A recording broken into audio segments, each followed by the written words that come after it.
할렐루야. 4월 2일 화요일 원포인트 큐티 가운데 오신 여러분들을 주님의 이름으로 사랑하고 축복합니다. 오늘 하나님께서 우리에게 주신 말씀은 사도행전 10장 23절에서 33절까지의 말씀입니다. 사도행전 10장 23절에서 33절까지의 말씀 다 같이 한 목소리로 함께 읽도록 하겠습니다. 이튿날 일어나 그들과 함께 갈새 욥바에서 온 어떤 형제들도 함께 가니라.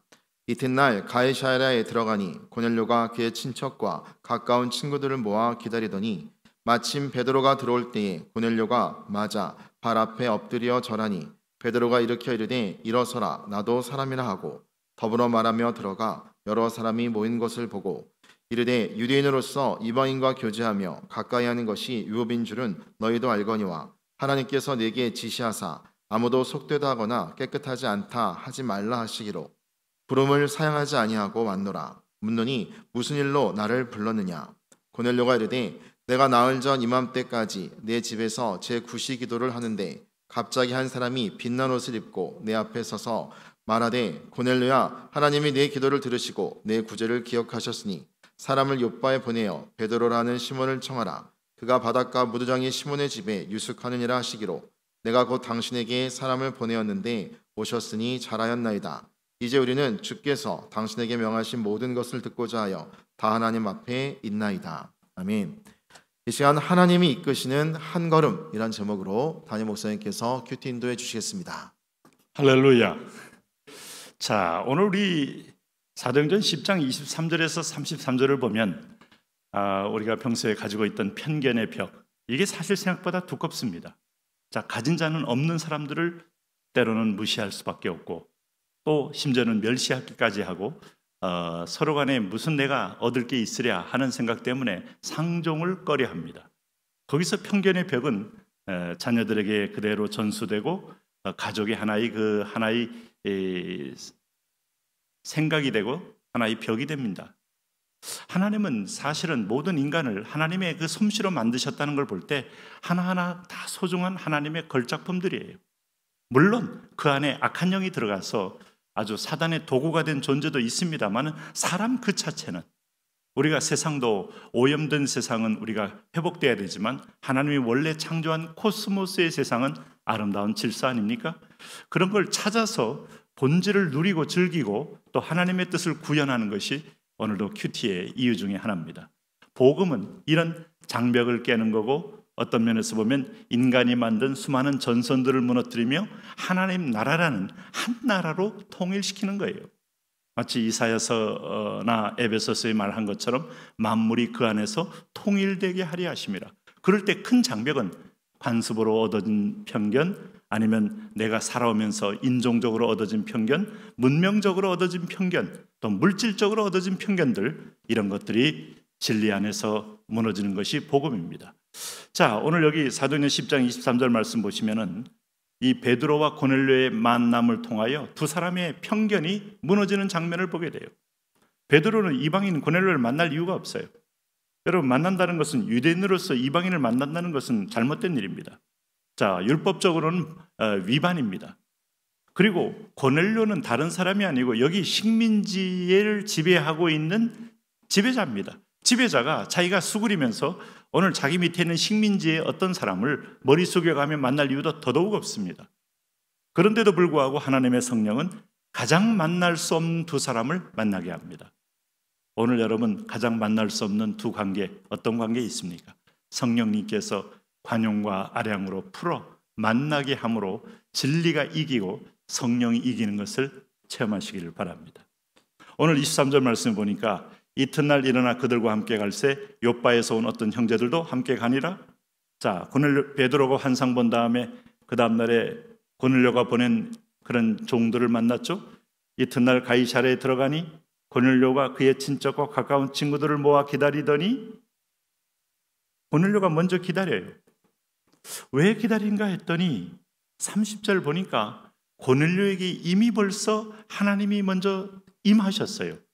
여기 보시면은 내가 사흘 전 이맘때까지 내 집에서 제 구시 기도를 하는데 유대인의 구시 기도에 고넬료가 참여할 만큼 이는 유대 땅에 와서 하나님을 만난 사람입니다.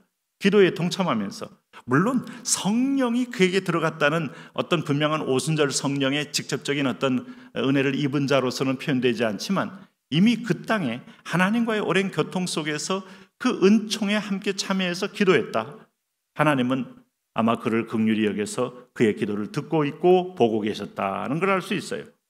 그런데 갑자기 한 사람이 빛난 옷을 입고 내 앞에 서서 말하되 고넬료야, 하나님이 내 기도를 들으시고 내 구제를 기억하셨으니 하면서 너도 내 백성이다 이겁니다. 너도 내 자녀다 하는 겁니다.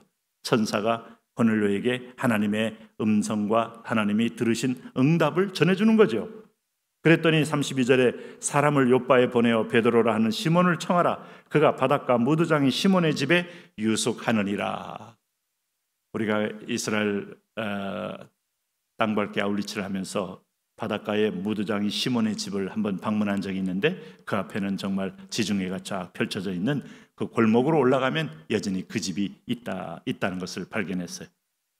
하나님이 놀라운 장소까지 얘기해서 오늘 로마의 어떤 정복자를 오늘 피지배자인 유대의 율법에 붙들린 한 사람에게 만남을 허락한다. 이 만남이 복음의 능력이에요. 복음은 어떤 범위까지 있느냐? 오늘 황제와 어떤 면에서 보면 노예가 한 형제가 되는 게 복음입니다. 인간이 만든 이런 질서, 인간이 만든 계급제도, 인간이 만든 약육강식의 제도 거짓된 겁니다.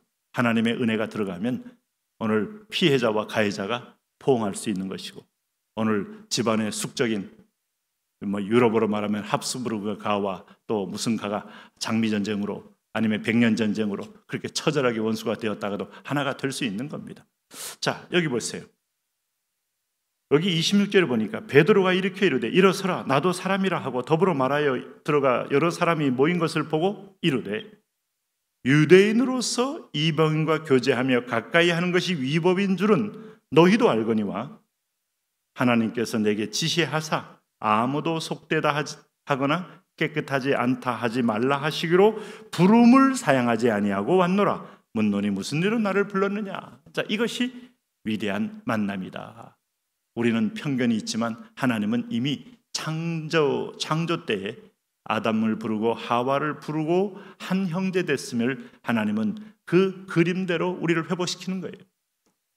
그러므로 여러분 오늘 공부를 잘하는 분은 나는 잘한다, 못하는 애들하고는 사귀지 말자, 이건 하나님의 생각이 절대로 아닙니다.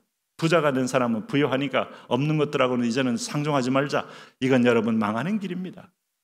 오늘 우리가 나는 똑똑하니까 이제는 머리 안 좋은 사람하고는 나는 더 이상 대화도 하지 말자, 이것은 어리석은 짓입니다. 오늘 우리에게는 편견의 벽이라는 건 나의 기득권을 지키기 위한 벽인데 사실은 내게 유익을 없이 하고 잃게 만드는 겁니다. 편견을 내려놓고 오히려 겸비한 자세로 남을 나보다 낮게 여길 때 오늘 인종의 편견, 관습의 편견, 오늘 가진 것의 편견, 이것들이 점점 낮아지면서 진정한 하나님이 만드신 회복의 시너지를 누릴 수 있어요. 집은 완성돼야 됩니다. 기둥만 세워놓고 내가 제일 센 거니까 다른 그래서 허접한 것들은 내 옆에 붙지마 하면 그 집은 결코 집이 되지 않아요. 아주 약한 벽돌이 붙습니다. 그리고 시멘트가 붙습니다. 그리고 마지막 마무리가 됩니다. 그리고 안에 인테리어 합니다. 그래야 안온하게 살 수 있는 하나도 버릴 것이 없는 그런 집이 되듯이 우리는 하나님의 집을 지어가는 모든 백성인데 한국의 사람, 일본의 사람, 러시아 사람, 태국 사람, 미얀마 사람, 미전도 종족의 사람 다 하나님의 사람인 것을 잊지 마셔야 돼요. 주에 부르셨으면 천국의 집을 지어가는 한 공동체다. 오늘 베드로가 이 의식이 열리면서 비로소 고넬료가 이방인 최초로 성령을 체험하잖아요. 120문도만 받는 게 아니죠.